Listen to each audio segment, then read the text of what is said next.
feel like this is going to be therapy for me and for you. We're cleansing our souls. So with that in mind, we'll roll the intro.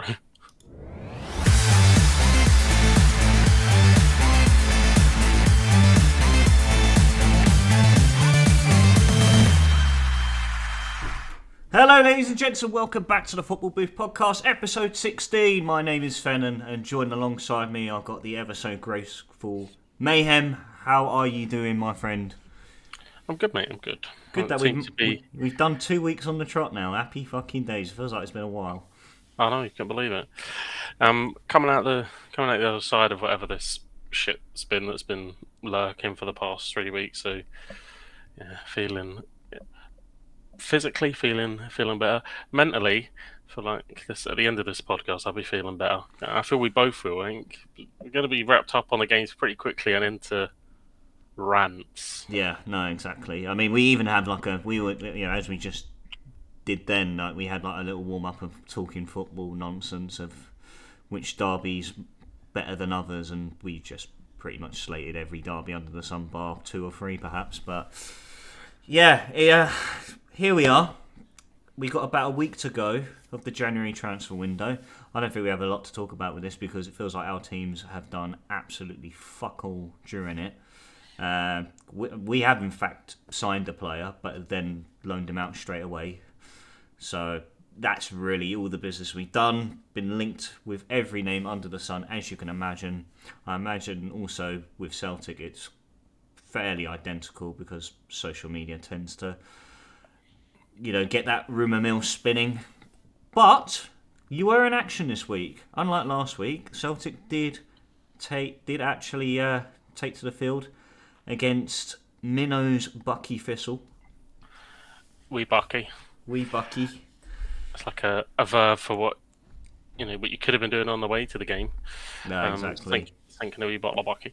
But a comfortable 5-0 win. It was a mixture of a somewhat strong side with a few youth prospects being involved, including Rocco Vata, who found himself on the score sheet in the game.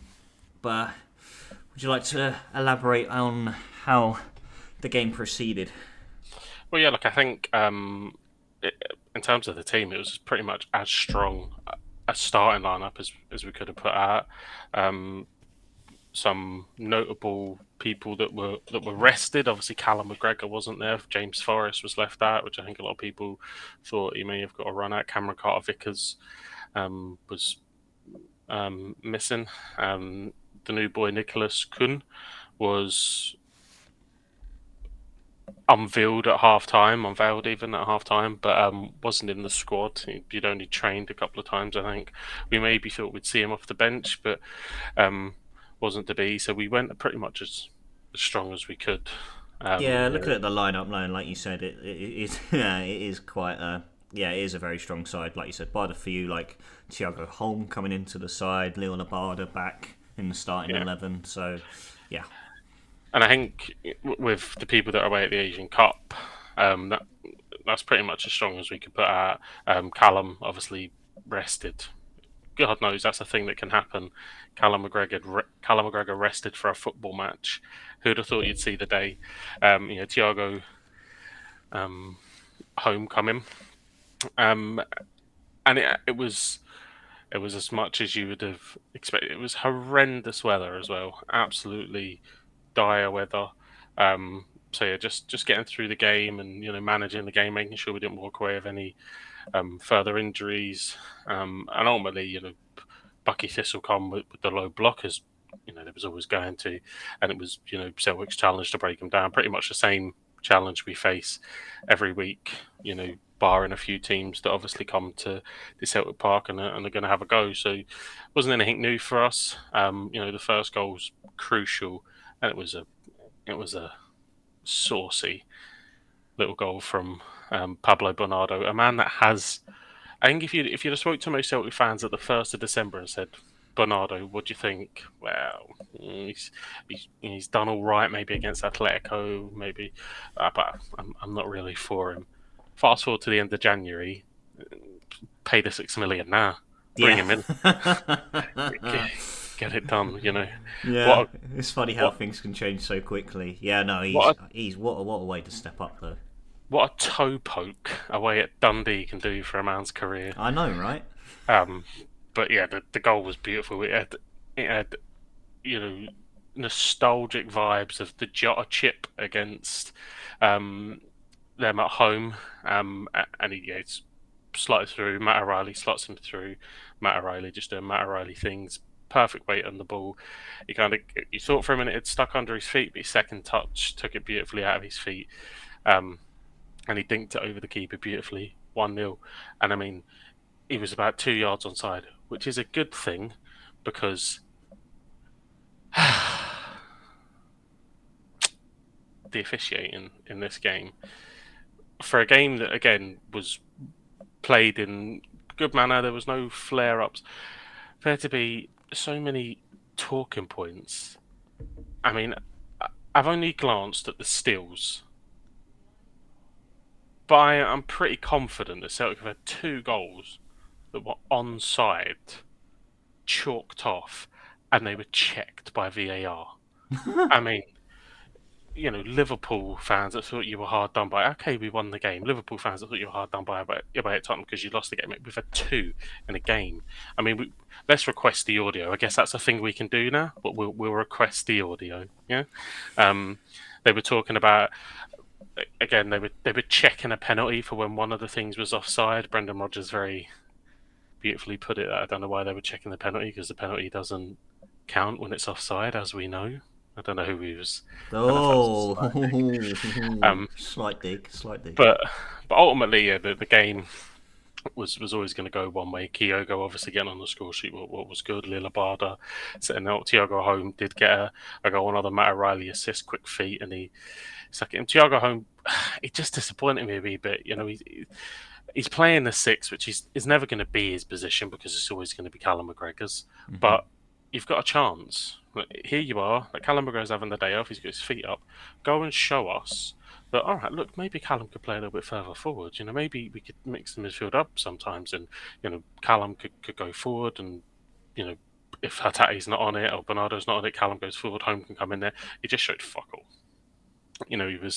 He scored, fair enough, but he was sloppy on possession. Maybe he's a wee bit too slight to play the six, but yeah, it was a bang average. And probably only drags it up into average the fact he scored a goal in there. Yeah. So it was disappointing. Um, and then yeah, a couple of boys come on off the bench, obviously protecting players. We did see Mikey Johnson come on, and Rocco Vata, who combined for the goal. Mikey Johnson nutmegged the Bucky Thistle player, and then pulled it back, and Rocco Vata couldn't leave. That could potentially be his last contribution as a Celtic player. Who knows? Um, but overall, yeah, the job, it was a professional job. Horrendous weather. Um, just get in, get it done, and we did. Joe Hart really only had one save of merit to make, and he made it. So fair enough. Poor Joe. But in all honesty, you know, nothing nothing out of the ordinary. We did the job that was expected, and we did it well. On another day, like I said, we could have a couple of more goals. I would have to go and find the stills and really run it back from the images I've seen. Both of the goals, 2 of the goals that were chalked off, looked onside, Yeah, but should have stood. it maybe a bit controversial there. But I guess ultimately, in the grand scheme of things, it doesn't matter. But again, it just highlights the absolute diddies that we've got to put up with that officiate the football matches in Scotland. Um, it's almost like they don't have an agenda and they're just shite. Who'd have thought it? Um, but moving away from that, as a roundup of January, and this is just. I don't understand why we do it. Celtic do this every single fucking transfer window. I just don't get it. We've heard Brendan Rodgers say that he wants quality. We've heard him say that.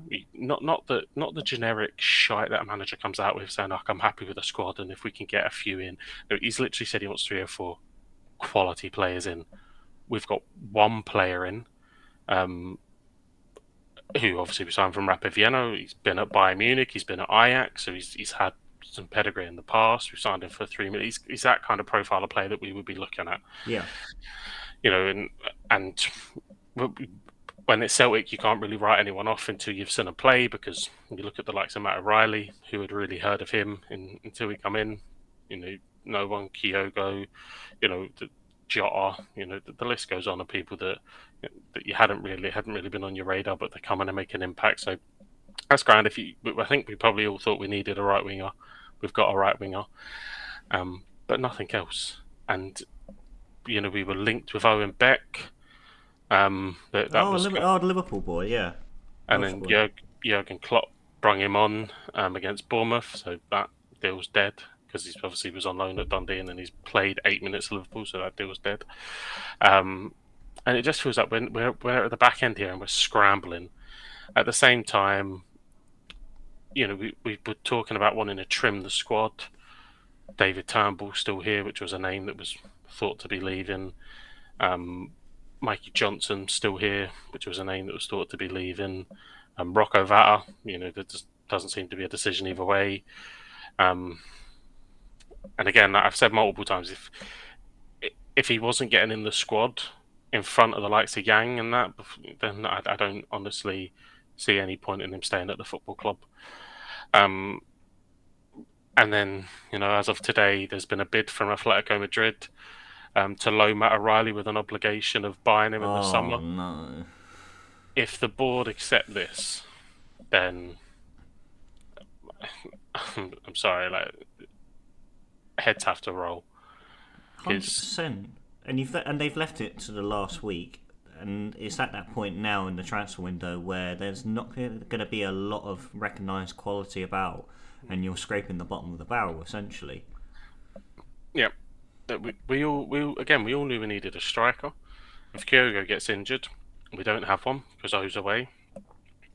And we probably, in the terms of the amount of football that Celtic plays, 3 is probably a good number to have as well. Three recognised strikers at the club. We haven't done that. We all know we needed a left back. Clearly, we're in for one, because there was the speculation around Owen Beck. Greg Taylor has no competition. Bernabei has just disappeared from the face of the earth. But we haven't gone out and done this. Like, Peter Laurel, what the fuck is going on? I just don't get it. Like, even when we signed Nicholas Kuhn, we're penny pinching. They set a price, and we're penny pinching over the price, and we eventually just fucking pay the price. Like, just go out and buy these players. Like, you bag Champions League money, you bag the Jota 25 million, as well as everything. Just go and buy the fucking players. Stop dicking about over €3 million and just buy the fucking players. We need a left back. We need a striker. We're now, 6 days away from the window closing, and we still need this shit. We've got Ross County coming up on the weekend. We're back into Premier League action now, and we're weaker because players have gone away to the Asian Cup. It's just not good enough. Like, we spoke about the disaster that the summer window was. We're in January now, where the manager has called out what he needs.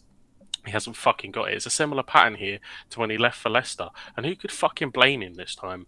Right? But we all know my opinion on Brendan Rodgers. You know, the way he left, and you know that hasn't really dissipated. You No, of feel course yourself not. getting drawn in at times because of the way that he talks. And then the result at Ibrox and Celtic Park and against them, and you're like, oh God, you feel yourself getting drawn back in, but you also think, hold on a minute, mate. I fucking see through you. But who could fucking blame him right now after saying this is what I need? And he's been delivered one. So he said, I need four pieces, which four quality players, which I can only imagine was a right winger, was a striker, a left back, and probably a goalkeeper. Yeah. But that's probably one that he goes, look, all right, if we get the other three, goalkeeper can wait for the summer. I'm okay with that. But I would imagine that's the thought, unless he's looking at a defender as well. I don't know. I think Norowski's come in and been okay, but unless he doesn't fancy him, who knows? Liam Scales is, if Matt O'Reilly wasn't having the season he was having, Liam Scales would probably be player of the season at the moment. Yeah, yeah. But how long does he continue that for? You can only imagine that at some point the bubble will burst. And he's got one. We're not even being, from the rumours I'm seeing, we're not even being fucking linked with a striker. Haven't seen that. for the for fuck's sake, someone just make a rumor up so I can get excited. Someone just start punting names because there's every chance with the lack of fucking ability that our scouting system seems to have. If you punt a name, they may actually see that and go and fucking try and do it. Like we are so reactive. We were bracing ourselves for bids for Matt O'Reilly. Do you think we've got a replacement lined up? Have we? Fuck. Absolutely fucking Do not. you know what they'll do? If they sell Matt O'Reilly, they'll buy Pablo Bernardo for 6 million and say he's the replacement and Rio Hotati's coming back. That's the fucking stingy ass, shit ass board that we have. They don't have a replacement lined up. They'll just buy Pablo Bernardo and say he's the replacement. And Pablo's been fantastic. But that's literally what we'll be left with. So then we'll be going, all right, well, you've just moved Pablo over to that side of midfield. We now need someone else in here. And then what the fuck do we do? This is it. That's how they'll paper over the cracks. Like you said, like if hypothetically Matt O'Reilly goes to Atletico, you then pay the 6 million for Paulo Bernardo, and where it's that point in the transfer window, it's like, well, we've got this money now from the Matt O'Reilly deal. Let's just bring in just someone to fill that void because Paulo Bernardo is now going to be held in that calibre of Matt O'Reilly. Leo Labarda's linked with the loan move as well. Obviously, there's a load of speculation roaming around him as well. For a lot of stuff, obviously, that's happening outside of I'll football. tell you what, I'll take Um, him down at Cardiff. I'm not going to lie. Look, I think Leo Labarda, if he wants to go, then just let him go.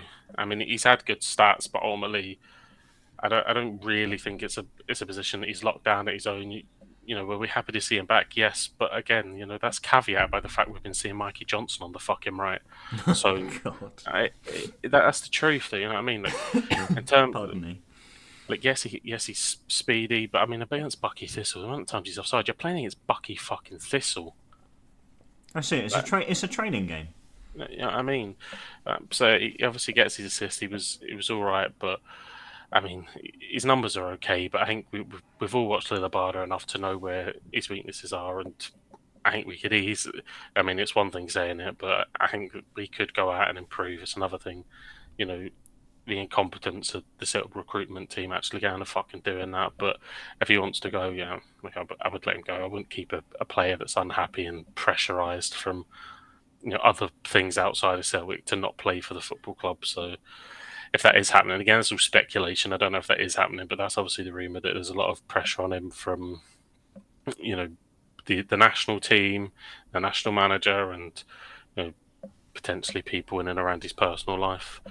But if he's not happy, then thanks for the memories, mate. There's the door. See you later. Um, and Celtic, we need to get at least a left back and a striker. We need to. We are risking, we are gambling this league title instead of going out and putting our foot down and buying. Even if you just go and get a left back and a striker and go, right, there you go. Look, there's your right winger, your striker, your left back. Go and get them. Go and get the deals done. Not shitty loan deals that we have to then revisit and fix the same problems in the summer. Just go and buy these fucking players because we have the money in the bank. Go and fucking buy the players. Get it Exactly. done, and then let the second half of the season take care of itself. But we're gambling this shit, and if we sell Matt O'Reilly, honestly, I think this is the first time. I know, obviously, we had the COVID season, and that was shit. But barring that, this is the first time in God knows how long where I'm worried. And Because if rightfully so. Rightfully so. If you've got an owner there who is just going to be financially stubborn and not take action on losing key players to bigger clubs and not being able to fill those voids, of course you're going to fall behind. Like not just like Rangers themselves, but like even in European competitions as well. You're gonna show up, and it's gonna be shown as if like you're there to make up the numbers because you just haven't been able to fulfil replacing those big players in the past. it's a different story. Like in the summer, it used to be, oh, we can't get the good players in until we got through the Champions League qualifiers. No one wants to commit until they know we're in the Champions League. and then we get into the Champions League, and we're in the Champions League, no qualifiers, and we still can't fucking do business. That was a load of bullshit that you were spinning for years and years. And you've definitely still got some of that Jota money back as well. You've still got some of that remaining. You've still got some of the We've Tierney basically got money. all of it. Yeah, the Basically all Tierney of it. money, Fucking. the Van Dijk money, the Forster money, the Wanyama money. Still there. Even the fucking season ticket holders, they're banking 25 million on season tickets a fucking season, if not more. Yeah. Like, it's a joke. Then you factor in the Champions League back to back. I don't know how much that's worth these days, but say rough estimate of 30 million a year. Well, getting into the group stage alone is a shit ton. That's what I mean. It's just an embarrassment of riches, mate. And we do fuck all with it. If you look at our best signings, like there's a theme. There is a theme. You know, over the years, you look at Odson Edward, record signing, Jota 6 million, Carter Vickers 6 million. Oh, hold on a minute, we're starting to see a fucking theme here, right? And there's exceptions to the rules. People can say, you know, fucking Musa Dembele compensation. People can say Matt O'Reilly. Fair enough, there is exceptions, but the key correlation when you go out and pay a fee for these players, the 6 millions, the 7 millions in around that region, they come in and deliver, and we just don't do it enough. And to say that, oh, you know, it's not sustainable, it is if we're getting into the Champions League. If you go and buy it every transfer window or once a year, so maybe you don't do it in the winter or January. You pick one window and say, right, this is our window. This is our key target. We're gonna go spend 7-8 million on that guy, and that's gonna bolster our team. It is fucking sustainable because of the Champions League money that's rolling in. 100% sustainable. We just don't do it. No, it's not good enough. It really isn't. No, and I completely relate with that, with having a shit owner, essentially. I mean, our owner is shit for different reasons, but there is that sense of where they just are so hesitant of wanting to recoup that money into bringing in guaranteed quality. Well, I guess that's a perfect segue across. Obviously, we'll cover the match, but I think, you know, Cardiff's problem is that, one. I mean, Celtic's owner's problem is, we know you've got the money, mate. No matter how much you're worth or how much you're investing, we know you have the money because season ticket, Champions League money, player sales. When it boils down to Cardiff, I think it's a little bit harder to work out how much money this fraud actually fucking has. Well, I don't. I feel like I don't. We don't know anything. We don't know anything because there's no transparency from upstairs. We don't know anything. Erol Bulut doesn't know anything. The scouts don't know anything. The players don't know anything. Most importantly, us fans don't know anything. Vincent Tan came out last month and said there'll be funds available for Erol Bulut in January. Didn't state a figure whatsoever, but you would have thought at least that he would have flown over to Europe first week of January. He would have called his merry men like Mehmet Dalman and Ken Chu, and then of course Erol Bulut, into a meeting and put a plan together. Based off of that performance from Plymouth, was pretty much the repeat of the previous last few games. Fucking boring, slow, nostalgic, timid performance. We take the lead, we're thinking, alright, okay, got off to a good start here, and then we sit off of them. We then fall into the same traps as we always do, where we play out the back, they press, and we don't know how to react. We don't have a plan B. We don't have the certain quality of player going forward. I'm sick of this. I'm sick of Yaku Mate starting as well. He can fuck right off. I'd happily swap him out for Abada right now, 100%. Don't care if he's had a long layoff for the last few months. Shit, not good enough. And I think I mean, you saw on Twitter, like the meltdown, just completely, just splurge all over Twitter, because Erol Bulut had come out after the game and said, like, I don't know what's going on. Maybe I need to take a decision into my own hands regarding my future. And at that point, it's like, well, this is like the last straw now, because we've gone through years of constant bullshit, constant controversy, shit decisions from this fucking board, and they're shit in the sense that they're so detached from the club. And I'm talking about Vincent Tan himself because, like I said, he's got Mehmet Darman there and he's got Ken Chu, who are just these yes men and are just spokespeople for the club. They don't act on anything. They're just messenger boys.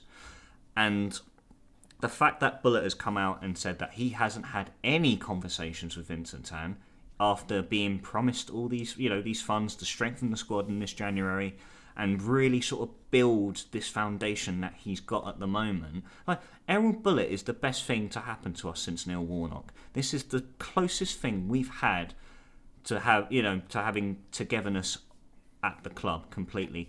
Having a squad around us where everyone is putting each other's bodies on the line and that we can really push on and make ourselves a force in the championship at the very least.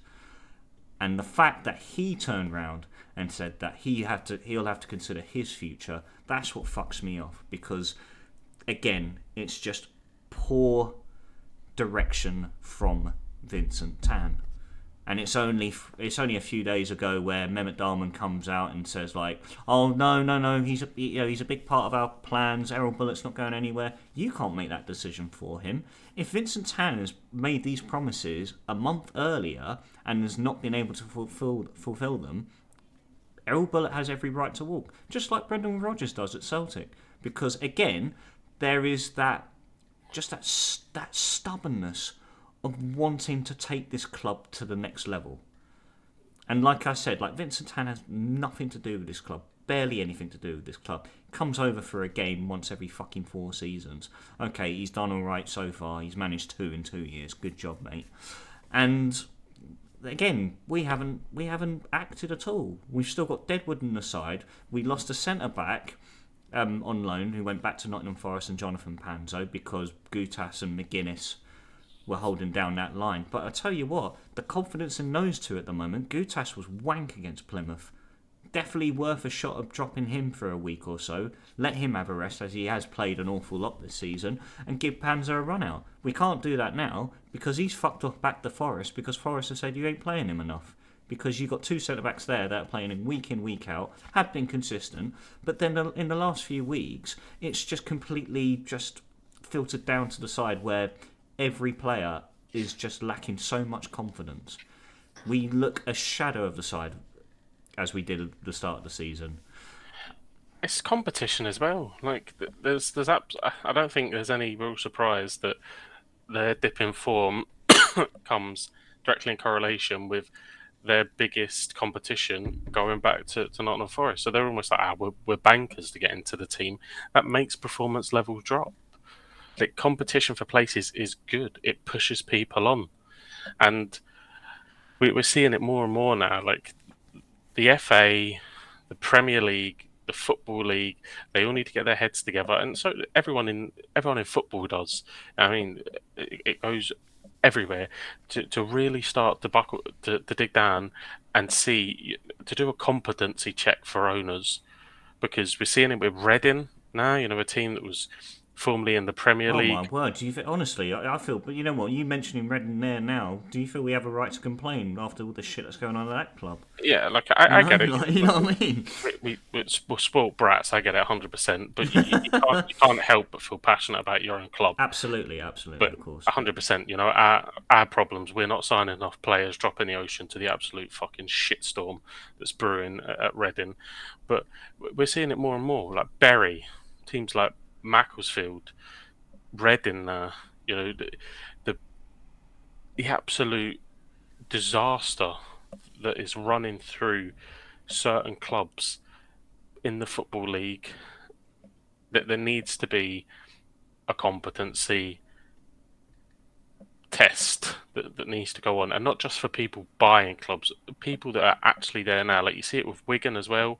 Wigan nearly disappeared because people were just buying them and they just didn't have the money. There's the whole thing going on with Everton as well, and I think the 747 or whoever's interested in kind of funding them and their owners.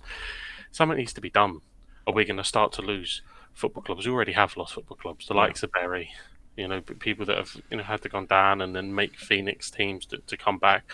It just isn't right. And this is people's lives I'm not saying that. Going to the football on a Saturday, right, it is people's lives. They live for that shit. Their local teams. That they're boyhood teams, their family teams, and to see the scenes that Reading fans had to come to because they're that scared of losing their football club is is shocking, and No, something it's needs to be done. frightening, man. It's And absolutely frightening. and Cardiff, if it was able to get to that point because of the lack of care, you said the detachment, the absolute shitstorm that has hung over Cardiff over the last 4 5 years with the whole Salah saga that just kept going on and on. Yeah, and it's still ongoing now as well. Like It's still going on. the funds that ultimately will have to have been set aside for that and will have to be paid. The disconnect from the fans, like it's getting to a really toxic place. I don't understand. As a businessman, like, that he clearly is, which is a problem as well. Like businessmen being involved in football that want to run a profitable business and not run a football club. That's problem one. A football club is a completely unique investment. It is not a business that you can just say at the end of the say, we made a profit, good year. That isn't how it works. That isn't how it works at all. But it just feels like more and more people. It's very rare now that you go to a club and you go, do you like the owners? Yeah, they're brilliant. That it's really really rare. Yeah, that they pump, that whatever's made in the club comes back into the club. They invest well. That it just isn't a thing anymore. No, it's next to non-existent now. And And I can sit here and say just shout my mouth off and say no, Tan, you need to sell up and fucking get out of our club. Like, but we deep down I know he's not going to sell because he'll make a loss on the club. He's already made a loss on the club as well. And you know what that's through? Detachment from the club. You didn't have a structure in any transfer window, in any situation of any season, full stop. You let Malky Mackay spend 50 million on absolute shite bar Gary Medell and Stephen Corker. But again, you don't have a director of football in place. If you're going to be on the other side of the fucking world and expecting Malky Mackay to pull magic out of his arse for 50 million, it's not going to happen, is it? It doesn't happen at any club. Every club has this structure. When you you have need you have chief negotiators, you have a scouting technical system. directors, Yeah, direct, directors of football, 100%. You can be an owner from afar if you have that structure in place. exactly. And he's never had it. We still don't have it. He's he's basically he has the final say on everything, which is just ridiculous. It's like having. I mean, and like this isn't. And by the way, then like I'm not going to buy into this shit saying like, oh, it's because he's Asian. It is like having Kim Jong Un as your owner. Like, it really is. The man's a fucking dictator. Yeah, that was probably a better way to go about saying it. We know what you mean. I, um, I've got a fun little game for you, um, Yes, yes. and then Lift my spirits, please, man. and you can do the same with me. Okay. Um, I'm going to run through the Cardiff team, and we'll categorise them as top player. Yeah, probably give a new contract. Bin. We're gonna be real harsh Is here. this with like just essentially like the first 11, then any other? Now I've got up flash scores and I'm running through the squad, so Okay. we're going probably going to be some difficult decisions in here. Top player, so basically keep at the club. Yep, happy enough. All right, yeah, new contract, but and then bin. So 3 tiers. Okay. Um, Jack Amwick, New contract. Runnerson or Ranarson, Bin. Bin. bin. Bin. Bin. Matthew Turner, New contract, I guess. I mean, there's probably a few players on here that have barely scratched the first team just the way the flash scores is, but I guess it makes it a little bit more interesting. Josh Beecher, Bin. Too many keepers now. that's a defender, mate. Is We've it? moved on to Well, there you go. defenders. Yeah, he's still been. I don't fucking know who Um, Josh Beecher is. Javier Benjamin. Javier Benjamin, new contract, then loan. Can I say? Can I say that? Can I add the Yeah, loan stipulation in? Yeah. yeah, it is. Jamilia Collins. JC. New contract. Um, Vontae Daly Campbell. Bin. Louis Giles. New contract. Loan. Demetrios Gotas. New contract. Mark McGuinness. Top player. Perry NG. Oh my god, I'd cut my balls off for him to fucking stay at the club. Top player. You know what? just a little side note there on Perry and G. Maria absolutely adores him, and is really trying to convince me to get his name on the back of the away shirt that she still hasn't ordered yet. Malon Romeo. Bin. Jay Semenyo. New contract, development loan. Malchi Walcott. Oh, that's Mountchi Fagan Walcott. New contract, development loan. Cool, we're on to midfielders. To which, mate? Yeah, fucking hell. Jesus Christ, this is going to take a wee bit longer than I thought. Abue Adams.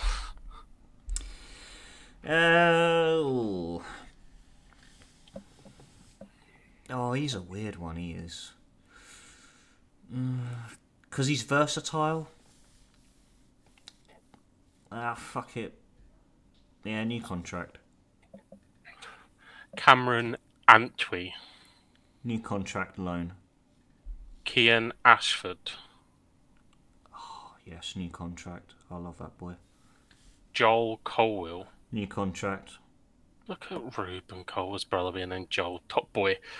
Ruben Colwill. Well, Joel's less fucking lazy than Ruben is. No, to be honest, no, Ruben. I'm close to putting him in the top players bracket. I don't think he's quite there yet, so he's going to go under new contract. Okay. Raheem Conte. Bin, don't know him. Joe Rouse. Top player. I can't do my boy dirty like that. Aaron Ramsey. Top player. Andy Renamotta. You know what?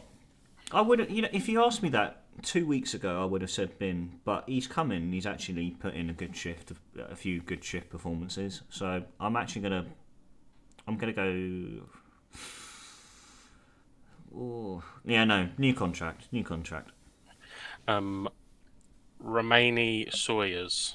Romain Sawyer's Bin.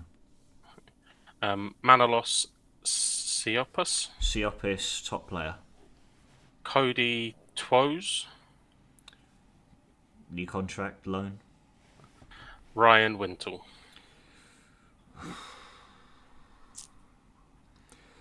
Just purely because I don't think he fits Bulut's system, I'm going to say Bin.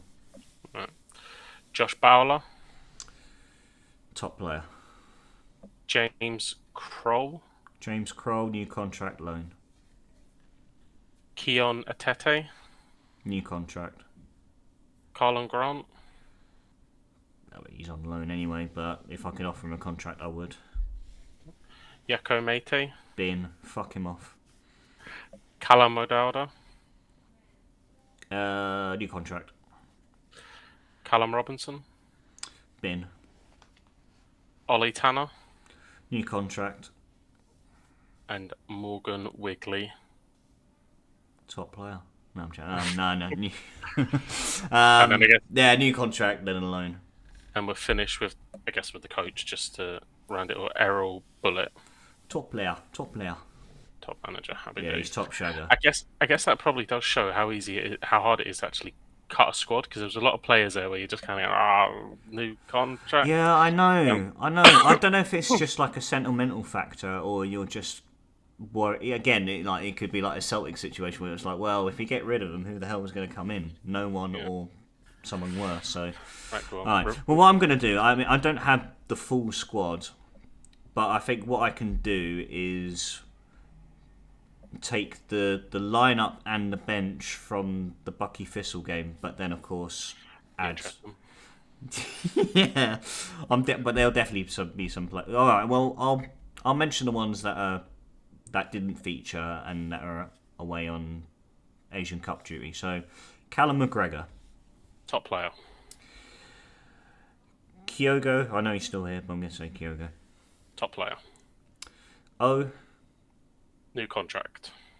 Yang. Bin. I think that's all of them, isn't it? Atati, obviously. Oh yeah, Hatate. Yeah. I ain't gonna have to say top player. Yep. Okay. In goals, Joe Hart, Bin. Alistair Johnson, New contract. Greg Taylor.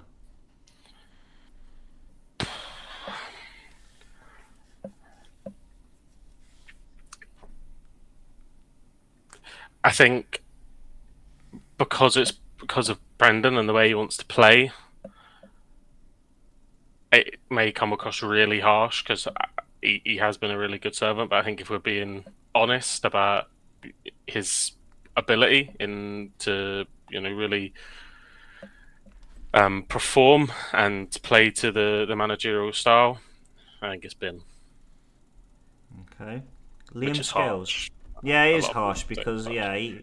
he did play well under Ange in his system as well. Got I think he got thrived got in it. got to be cutthroat here. No, you do. Sorry, Liam Um, Scales. Again, I mean, this is probably roles reversed because you're binning him at the start of the season, but I think it would be impossible to do that now after the season he's had. So yeah, new contract, but it's only a year long. For fuck's sake, they'll be dishing out 5 year fucking like James McCarthy, for fuck's sake, when we signed him on a 5 year contract. Be interesting if we get to him. If we don't, I'll just caveat it by saying fucking James McCarthy. bin. There we go. Naroski. Yeah, new contract. Paulo Bernardo. Top player. Odin Thiago Holm. Bin. And I'd have been on the fence about it, but after seeing the Bucky fifth, like, if you can't do it against them, what's the fucking point?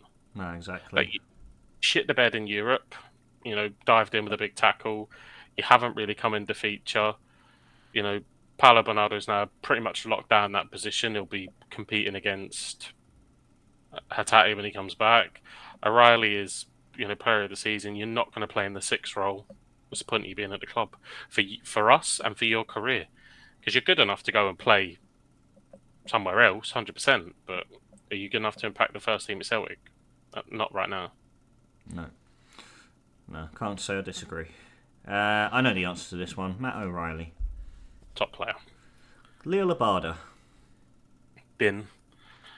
And that's just, but one because of all the noise, even if it's not him, all the noise that's coming out around him, even if it isn't him driving it, all the people that are pushing narratives, we just don't need. We just don't need that outside noise. He had great stats, but ultimately as a winger, has lacked, especially in the last final third and that final ball. So, yeah, I would let him go. I think it would be great for, maybe not great because it's not like we have an embarrassment of riches over there, but I think it would be the right thing for all parties. Yeah. Lewis Palmer. Yeah, new contract. Contract. Officer Kyogo. Oh, the bench is going to be interesting. Starting off with Scott Bain. I mean, there's only one thing you can say, and to be honest, he should do it himself because the manager didn't even trust to put you in for Bucky Thistle. You're not even a cup keeper. Joe Hart just plays every game. Like, mate, you're in the bin already. Just go, like, just for your career, mate. Go and sign for fucking Motherwell or something, or someone that's crying out. Like David Marshall's playing at Hibs. Like, surely, right? If your agent gets on the phone, you could go to fucking Hibs, right? And because David Marshall's got to be pushing 40. Yeah, I think he must be about. Yeah, I don't think he'd be far off 38, 39. It's Yeah, not far bin. off. Okay. Not surprised. Gustav Lagerbielke. I'd give him. I'd give him a new contract. Yeah, yeah. I think he's been. I think he's been okay, which is pretty much what that thing is. You know, obviously scored the goal against Feyenoord in the last game of the Champions League was disastrous in the first game of the Champions League. You know, obviously where he gets himself sent off. But I think when he had come in and he was early in the season, he was playing next to Narowski and Scales. Oh, he was okay. I mean, it Well, he wasn't. scored. Did It he wasn't. score the winner in the final game? Yeah, Yeah. I think he's had good points. He's still kind of adapting. I think he was a Swedish Defender of the Year when we had signed him, so he had some decent pedigree. I'd give him a new contract and see it. I think that's maybe one that will, if we don't get rid of him in this window, which isn't looking likely, I think he may leave in the summer, but I think it would be worth having him as a rotation player. Yeah, still young as well, and can definitely develop. Ish. I mean, how Ish. old is he? I thought he was only like 22. I I don't know mean, if you want. Do you want to do a VAR check on how old he is? yeah, but I mean, is that young? Is it though? Like if you were to look through, it's young-ish. He's 23. Oh, 23. Okay. I mean, I don't know. if you were to look through, you know, if we look at the Champions League or like top end clubs, it's 23-year-olds that are lighting it up. I Yeah. don't. I don't think you can say youngish implies he's a project. I don't think you go and spend that money on a 22-year-old, maybe he was at the time, and say this guy's a project. He isn't going to play for us for 2 years, and then he's going to turn up when he's 25. No, but he's got to come in and contribute. He hasn't, but not enough in my opinion. But he's done all right. But I don't think he's. I don't think we can caveat him by saying, look, he's an 18-year-old kid and he'll get better. No, Like, I that's don't think he's true. got Yeah. much more year to grow. So he's been. I think he's been disappointing, but I still think that there's something there. Yeah. New contract. Yeah. No. No. Good. Fair play. Anthony Ralston. Been. Bin. Stephen Welsh.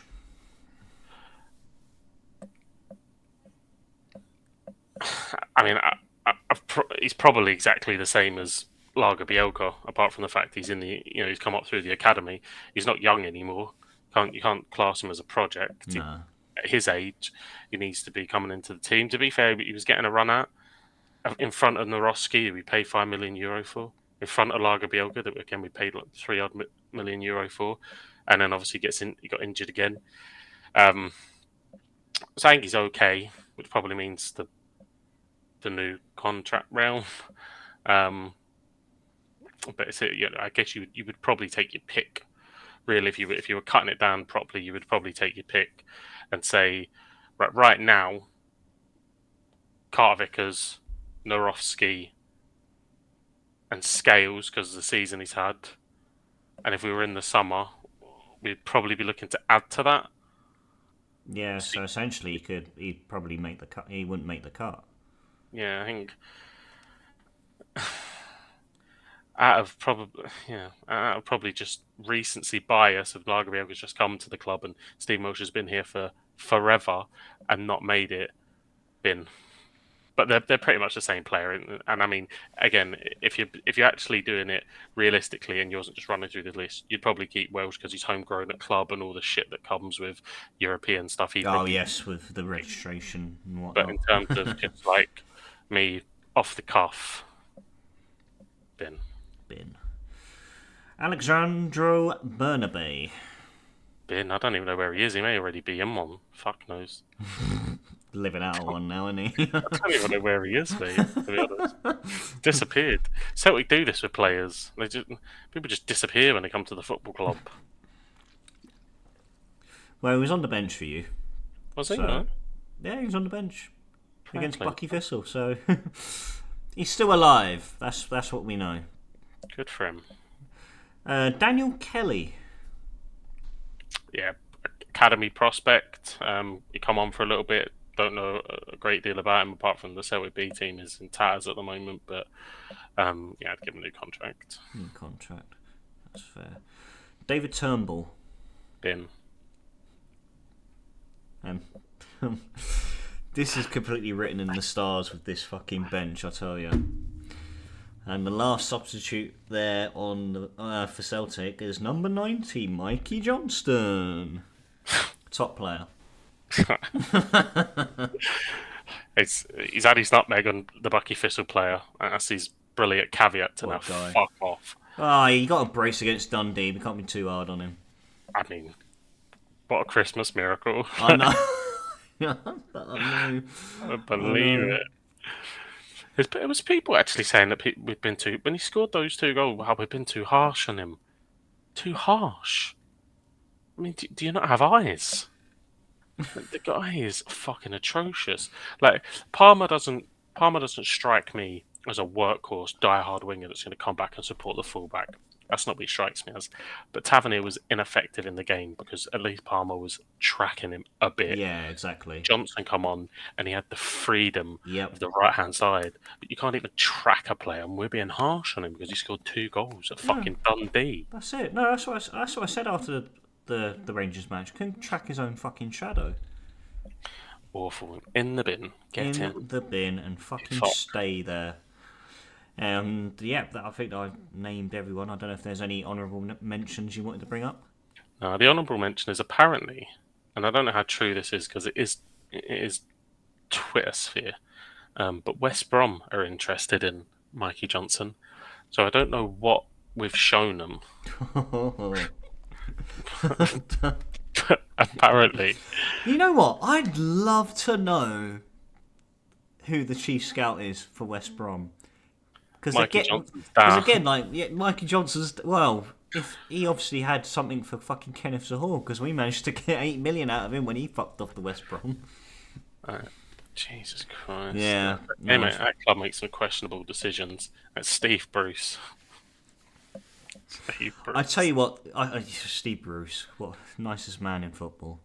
I tell you what though, before we came on here, I opened up Twitter, and the first thing, and like you know when you said like, oh, you kind of wish that Celtic had a bit of a rumour mill going about, just to give the owners some sense of an idea of, oh, maybe we could put a bid in, maybe we could act on that interest, and that speculation.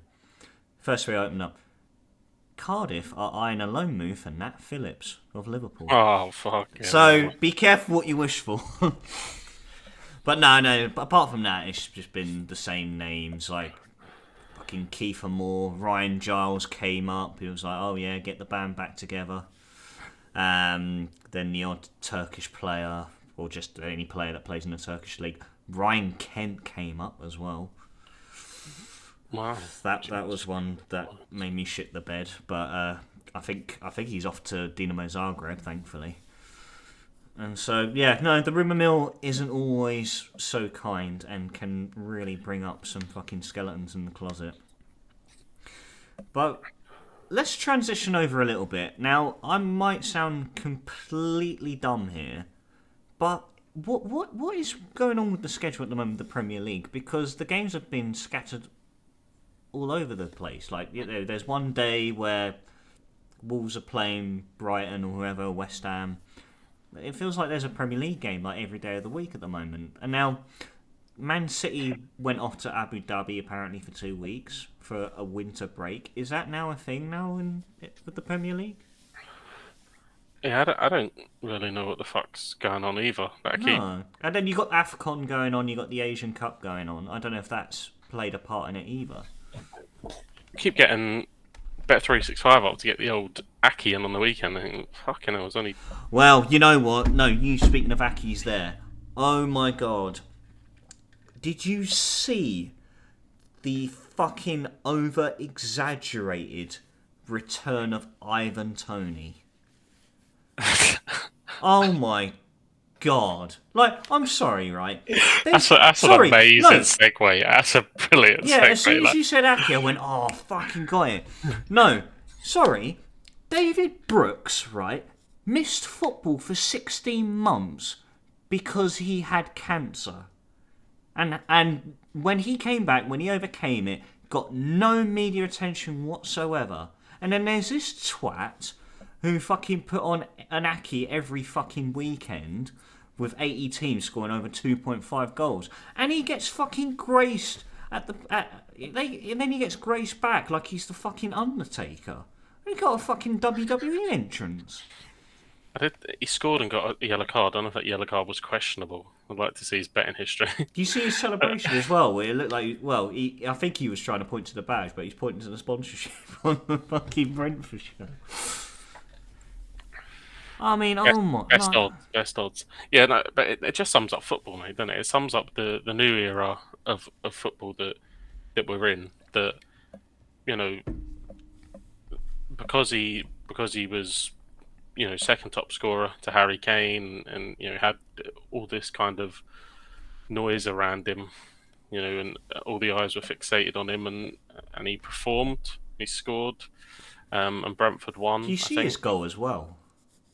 No, Low free kick through the wall.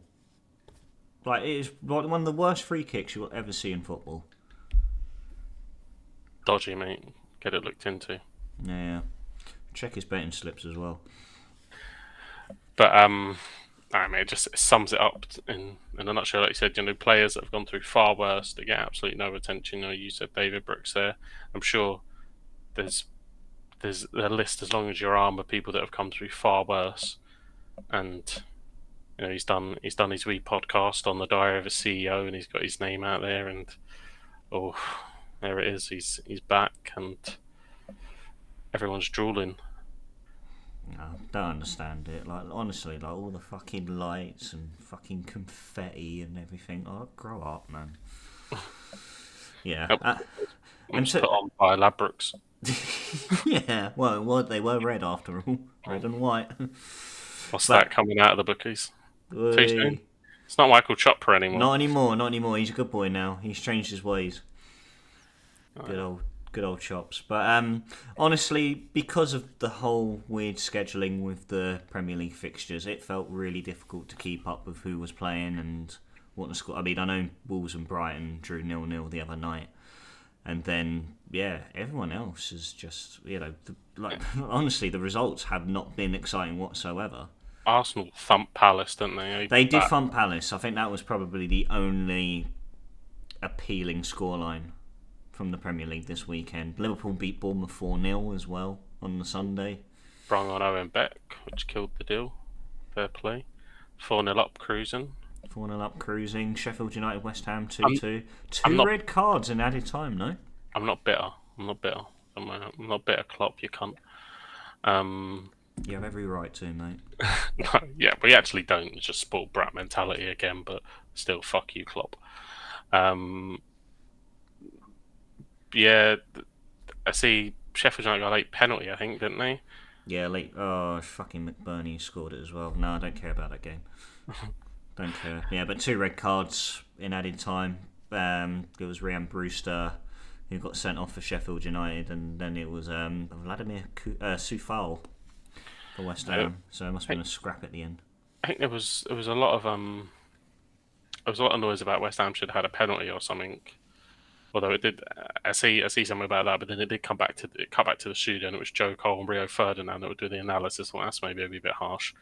Look, Joe look up, Cole doing the analysis. 6 page for a pen. could not got Billy Sharp in there or something to kind of even it up. Yeah, I mean, oh god, that would have ended up being a scrap as well. Because he's a bitter piece of shit, and he beat Billy Sharp. But yeah, apparently they should have had a penalty.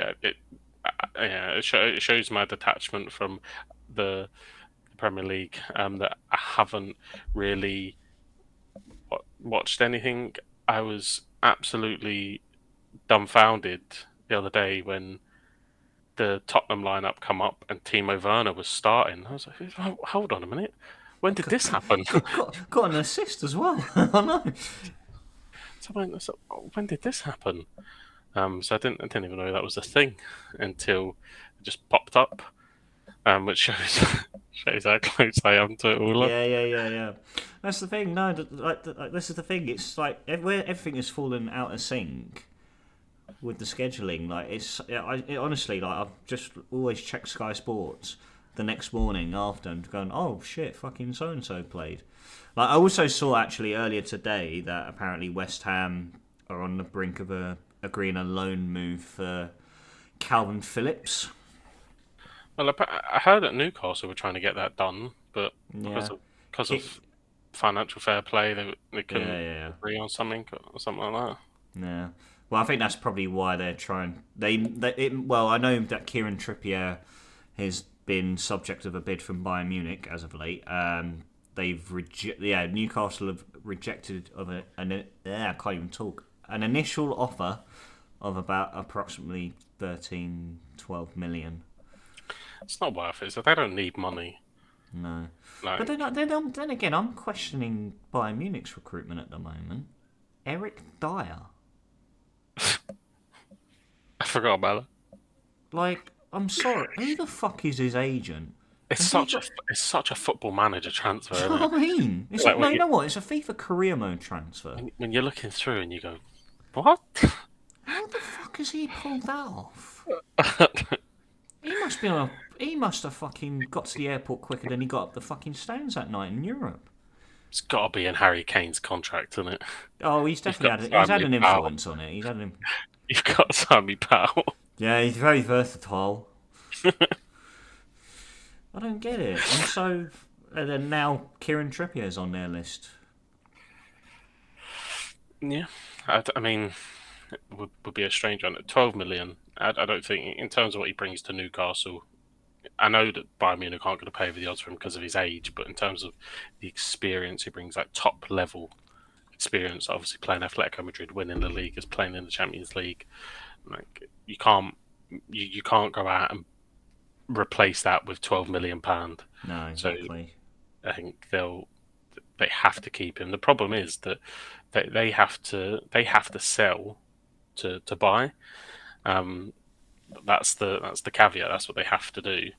And the players they probably want to sell, they can't sell because no one's interested.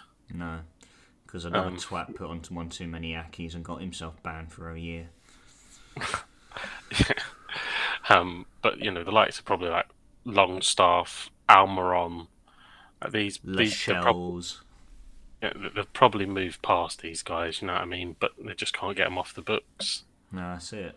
No, it's because I mean, they weren't even great when they started for Newcastle. These players, if I'm Yeah, completely honest, I don't really. Yeah, like this is it. I don't think they were good enough to play for Newcastle before Newcastle became, the mega money team they are now.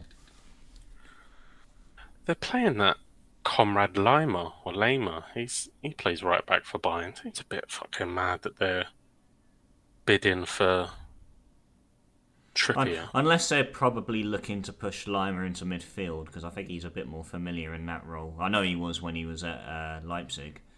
You you're taking Gretzka or Kimmich out. Gretzka 28, probably peak of his powers. Joshua Kimmich at 28, probably club captain, is he? Well, probably they're putting. I don't know. Maybe Lima isn't really cutting it at right back, and so